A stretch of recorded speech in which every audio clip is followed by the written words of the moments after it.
Yay! So today we are talking about Meralgia Paresthetica. It's a bit of a mouthful. And so I really wanted to tap into this because through all the years that I've worked, this is the first time this happened. I realized when I researched that this is an actual thing that is attached to aerial yoga. So it is a condition that can happen, and it has happened to me from two different clients. Interesting that both clients experienced it as a one-off situation. So they had previously done aerials, they have done aerials after, but they did end up with this condition for a period of time. So this holds. What it actually is, there's a group of nerves that come around from the lower back, and they go sort of deep into the hip and sort of underneath that inguinal canal area, and they go down into the top of the thigh, and it's like this area. And if that nerve group gets compression, it can cause tingling, which even all of us may experience from time to time. But taking it one step further, it could almost become damaged temporarily or constricted, and it doesn't release right away. And when it doesn't release right away, that's what this condition is called, right? So it can happen even from somebody like kneeling for a long period of time and then standing up, any kind of a compression from this hip. So I do just want to take a minute to say that one of the reasons it just doesn't happen to all of us is a multitude of factors have to come into play. Understanding sort of anatomy a little bit, muscle tissue is denser than adipose tissue or fat tissue. So if that's the situation in someone's hip area and they have low conditioning of muscle tone and a higher level of fat percentage in this area, then it's easier to compress, and therefore they might be affected more. Also, in a relaxed state, it goes deeper, as we know, rather than going right into a plank and front hipping. So as I said, I have had this happen to me twice. And the person had the impingement for, one person lasted, I'm gonna say 72 hours, and the other one almost 2 weeks, right? So obviously this is a big deal. So if you're experiencing this, yes, sorry, it can last up to a couple of years too. I see when I did a little bit of research on it last night. So this condition can last, yes, absolutely. But I find from if it's caused by this, it wasn't impinged that long, and I haven't in my research come across any long-term from this, right? The condition itself can, I don't know if you found different with your research. I just did a quick bit of a look and didn't have anything to do with aerials when I just, it was just what it is and, you know, a couple of things about it, but nothing to do with aerials. Yes, okay, so I believe that, so what, as instructors, what you're looking for is, you know, when you go into these inversions or any position, sometimes people will respond with, like, I'm getting tingling, right? It can happen when your arms are out or, you know, you're upside down, even in back hipping with the toes at the top and the head at the bottom, especially on first times, that circulatory process, and they might feel a bit of tingling. But there could also, in back hipping, be an impingement, right? So anytime someone's feeling that tingling, I always say, look, say to them, like, take a breath, let's just see, does it stabilize? And if it doesn't, then let's come out of it, and we can either try again today, or we can try again next time. It's just safe, right? In saying that, when we come out of it, of course, we always ground. However, in the case of tingling, you're better off to lay flat, especially if it's happened from this front hip hang, because you want the hip flexors to open up. We don't want to hyperextend, we just want them to open up, right? So obviously, if anybody's ever had a back catch or anything like that, nerve pain is very different to muscle pain. So it's not like, oh gee, I feel a little uncomfortable. It's usually like, and they have to like move. In saying that, the client that stick with me the most, that stayed the longest, she had been a long time client. She does not have good muscle tone here. She went away for ages and came back to it. So although she knew what she was doing, it had been a while, and what resulted in that was her not complaining, coming into a prolonged yin class, doing a front hip hang. She had the numbness, she had the tingling, she didn't tell anyone, she was uncomfortable, she stayed in it because she knew what she was doing and she didn't want to complain. This is a problem, right? So, and that can even be our communication with our clients as you get to know them too, when you go into front hip hang or any inversion. If you feel a little bit of tingling, please make sure you let me know. Done, right? So you're in the front hip hang and that happens. You want to come out straight away and lay flat on your back. So you would ground in this position, making sure those hips are open.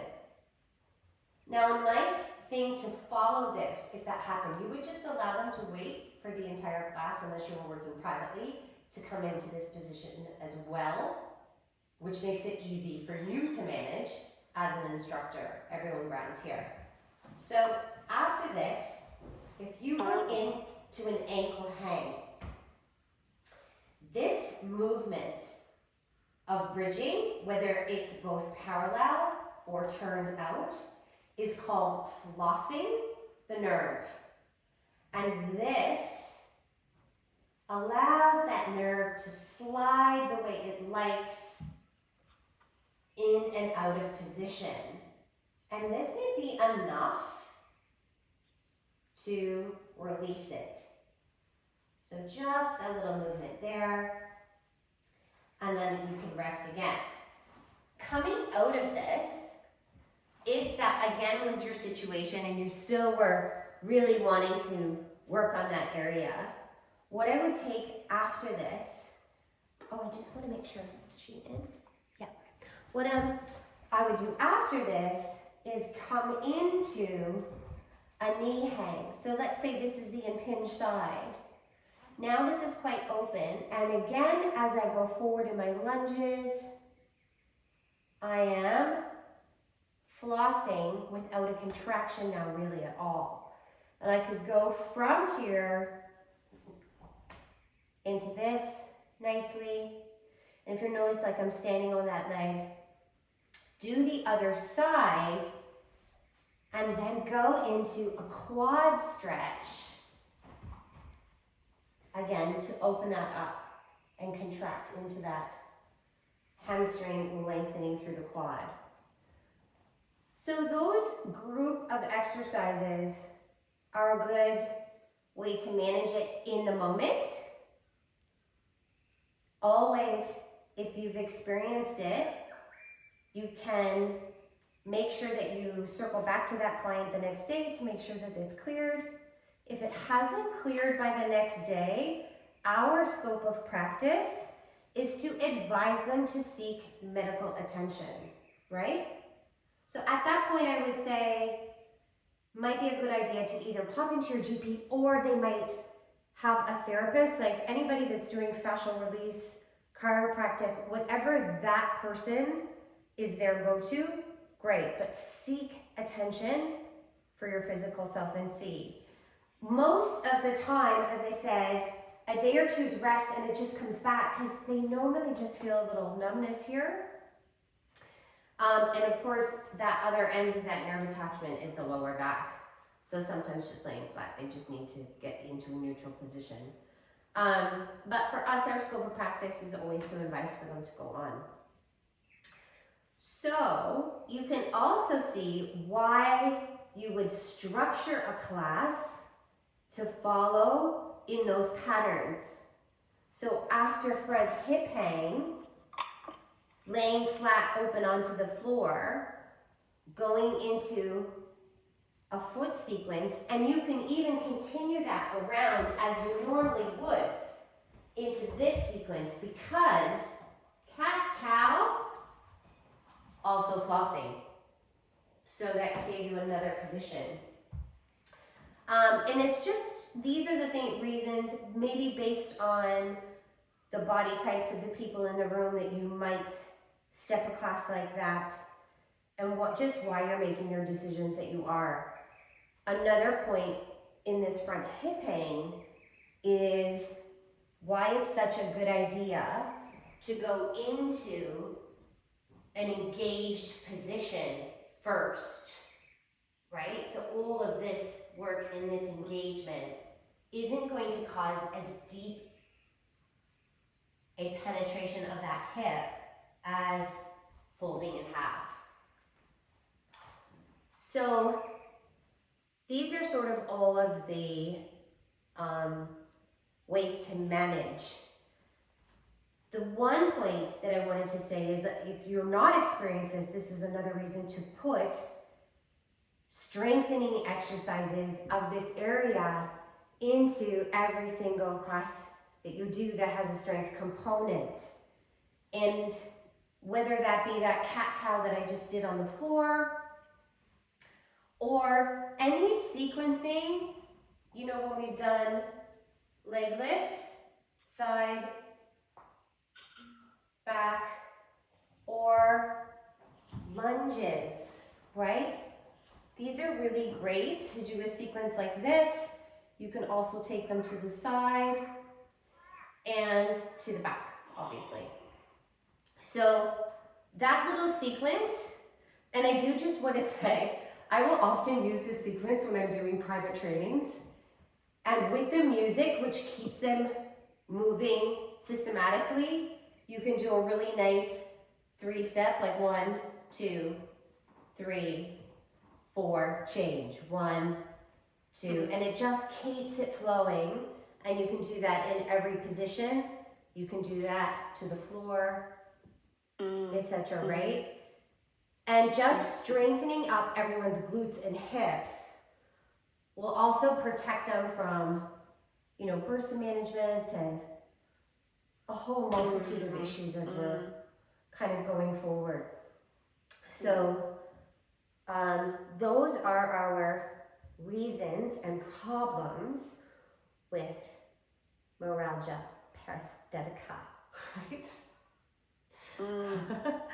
Such a fancy word. Did anybody have any questions?